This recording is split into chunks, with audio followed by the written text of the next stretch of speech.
دادی ڈاکٹر کے جانے کے بہانے گھر سے باہر نکلی. بلڈنگ سے تھوڑا سا آگے ہی گئے تھے کہ دادی نے کہا تم گاڑی روکو, مجھے تم سے ضروری بات کرنی. چاچو نے کہا کیا بات ہے؟ تو دادی نے گاڑی رکوا کر راستے میں ساری بات بتائی. تو چاچو دادی کی اس بات کو سن کر ہنسنے لگے. دادی نے کہا کہ یہ کوئی ہنسنے والی بات نہیں ہے, میں نے اس بات کو کلیئر دیکھا ہے, تمہاری بیوی کے ساتھ کوئی مسئلہ ہے. جب چاچو کو یہ بات اتنی زیادہ یقین سے دادی نے کہی تو چاچو کو بھی تھوڑا شک ہونے لگا. اب وہ بھی تھوڑا الرٹ ہو گئے. تو دادی نے چاچو سے کہا کہ تم آج رات سونا نہیں اور تم اس طرح پریٹینڈ کرنا جیسے تم سو چکے ہو. جس وقت میں تہجد میں اٹھتی ہوں اس وقت تمہاری بیوی رات کو اٹھ کر کہیں جاتی ہے. چاچو نے کہا ٹھیک ہے. اب رات کو چاچو اپنے بستر پر لیٹ گئے اور آنکھیں بند کر کر اس طرح لیٹے رہے جیسے وہ سو چکے ہیں. لیکن اس رات ایسا کچھ بھی نہیں ہوا.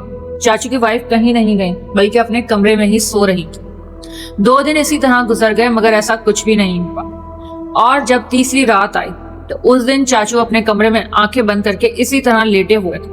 رات کے تقریباً 2 بجے کا وقت تھا. اچانک ہی چاچو کی وائف بستر سے اٹھتی ہیں اور اچانک کمرے کا دروازہ کھول کر باہر نکلتی ہیں. جب چاچو نے یہ سارا منظر محسوس کیا بند آنکھوں سے تو چاچو اس وقت ایک پل کے لیے شاکڈ ہو گئے کیونکہ دادی کی بات اب تک بالکل صحیح جا رہی تھی. یہاں تک تو کہانی ٹھیک تھی کہ وہ کمرے کے دروازے تک گئیں, کمرے کا دروازہ کھولا اور باہر نکلی. اب چاچو نے سوچا کہ ہو سکتا ہے یہ پانی پینے کے لیے کچن میں جا رہی ہیں. چاچو اٹھ کر بیٹھ گئے اور پھر وہی ہوا. باہر کا دروازہ کھلنے کی آواز آئی. جیسے ہی باہر کا دروازہ کھلنے کی آواز آئی تو چاچو فوراً سے نکل کر آئے اور اسی طرح کمرے کے کونے میں کھڑے ہو کر چھوٹی سی جھری سے باہر جھانکنے لگے. چاچو نے بھی وہی منظر دیکھا جو کچھ دن پہلے دادی نے دیکھا تھا. جیسے ہی چاچو نے وہ منظر دیکھا چاچو واپس اپنے کمرے میں آ کر بیٹھ گئے اور چاچو کا دل زور زور سے دھڑک رہا تھا. چاچو نے بھی اس آدمی کو دیکھا, ایک لمبا کالا سایہ جس کا ہاتھ پکڑ کر چاچو کی وائف باہر نکل رہی تھی اور پھر دروازہ بند کر دیا. جب چاچو نے یہ سب کچھ دیکھا تو چاچو نے فوراً جا کر دادی کو یہ بات بتائی کہ میں نے یہ سب کچھ دیکھا ہے اور آپ بالکل سچ کہہ رہی تھی, یہ حقیقت ہے. اس رات وہ دونوں سوئے ہی نہیں اور انتظار کرنے لگے کہ چاچو کی وائف کب واپس آتی ہیں اور اب ہم ان سے بات کرتے ہیں کہ یہ سب کچھ کیا ہے. لیکن وہ رات, اس رات کے بعد چاچو کی وائف کبھی گھر نہیں لوٹی. چاچو کی وائف کہاں گئی, وہ آدمی کون تھا یا وہ سایہ, وہ اندیکھی مخلوق, وہ کیا چیز تھی جس کے ساتھ چاچو کی وائف ہر رات باہر جا رہی تھی؟ کون تھی چاچو کی وائف, کہاں سے آئی تھی, کسی کو کچھ بھی نہیں پتا. کون تھا وہ سایہ جس کے ساتھ ہر رات تقریباً 3 بجے کے وقت چاچو کی وائف باہر جاتی تھی؟ کچھ بھی نہیں پتا چلا. شاید اس رات وہ راز کھل چکا تھا اور وہ دوبارہ کبھی بھی نظر نہیں آئی. چاچو نے ہر جگہ ان کے بارے میں پتا کیا. اس سے پہلے ہی چاچو نے جب اس لڑکی سے شادی کی تھی تو اس کی پوری فیملی وہ اپارٹمنٹ چھوڑ کر چلی گئی تھی. چاچو نے ہر جگہ پتا کیا مگر اس عورت کا کہیں پتا نہیں چلا اور نہ ہی ان کی پوری فیملی کا. وہ لوگ کون تھے, وہ کہاں سے آئے تھے, کسی کو کچھ نہیں پتا چلا. اور یہ بات آج تک ایک سوال بن کر رہ گئی ہے کہ آخر یہ سب کچھ کیا ہوا تھا. وہ کون تھی, کیا وہ ایک چڑیل تھی یا وہ جنات کی نسل میں سے کوئی جن تھی, اور اس کا کیا مقصد تھا میرے چاچو کی زندگی میں آنے کا. یہ میرے بچپن کا واقعہ تھا اور یہ واقعہ مجھے میری دادی نے اور میری امی نے جب سنایا جب آج میں جوان ہو چکی ہوں, اور ہمیں خود کو یقین نہیں آتا کہ چاچو کی زندگی میں ایسا بھی کوئی وقت گزرا تھا.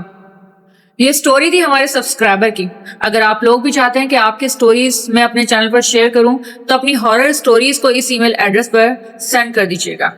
سٹوری پسند آئی ہو تو ویڈیو کو ضرور لائک کیجیے گا اور چینل کو سبسکرائب کرنا تو بنتا ہے. ملتے ہیں اگلی ویڈیو میں. ہیر کو اجازت دیجیے.